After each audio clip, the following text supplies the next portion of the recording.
Hello, my name is Sonja Anderson, and I would like to share with you today potty training techniques. This is probably something that we all will experience at least one time in our lifetime if we haven't experienced it already. I would like to share with you today the potty training techniques, the good, the bad, and sometimes the downright dirty. Being a parent, I would often get frustrated when I was potty training my son. He will be turning 3 years old next week. I would sometimes ask my son, do you need to go to the pot, which is what we call his little potty seat, and he will say to me no. But then a couple seconds later, he will go on his pamper. And then there will be other times when my son will go as far as bringing me his pampers and his wipes, wanted me to change him because he would say his pamper was dirty. But I think the thing that put me over the edge, and which was my final straw, was when he actually went in his pamper and he stuck his hand in it and he went around our house and finger painted with his dirty, stinky, filthy hands. I kept saying to myself, what in the world did I do wrong? I got so frustrated that particular day that I actually broke down and I cried like a baby. And so that day I decided that I was going to do a little research and get some help. And that's when I searched potty training techniques. I went on storknet.com and they presented 6 potty training techniques. And 3 of those techniques I'm going to share with you today. The first potty training technique was child-oriented toilet training, which is the technique that my husband and myself decided to use with our son. With this technique, you actually wait until your child actually shows signs that they're ready and they're interested in potty training before you begin the potty training process.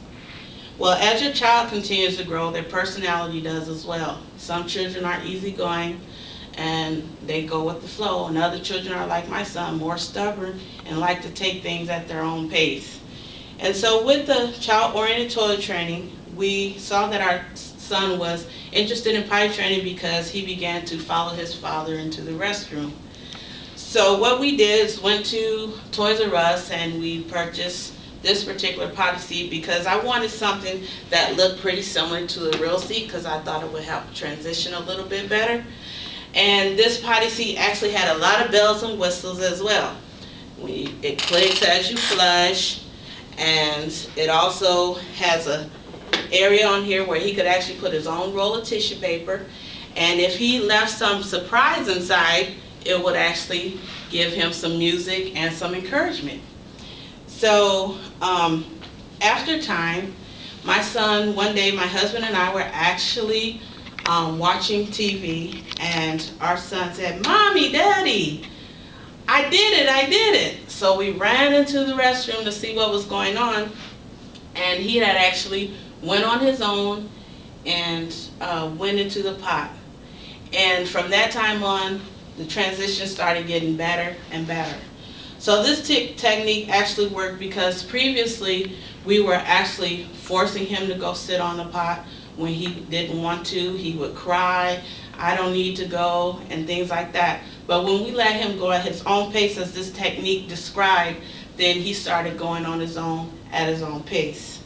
Another technique that they described was fast track technique. And with this technique, you can actually potty train your child within 3 days or less. With this technique, you have to have a lot of time and you have to have a lot of discipline because you will actually have to put your child on a regimen and on a schedule.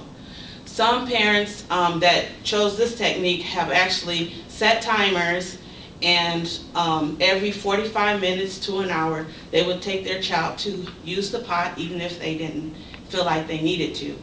With this technique, one of the key things is also giving your child a reward. The third technique that they described was gradual parent-led potty training. With this potty training process, you actually take your child with you and allow them to pick out their own potty seat. After your child gets home, You allow them about a week or so to play with the potty, get familiar with the potty, and then after about 2 or 3 weeks, then you begin allowing them to actually sit on the seat and practice. And another thing with this particular potty training is that it's important that you give your child a reward when they do the right things.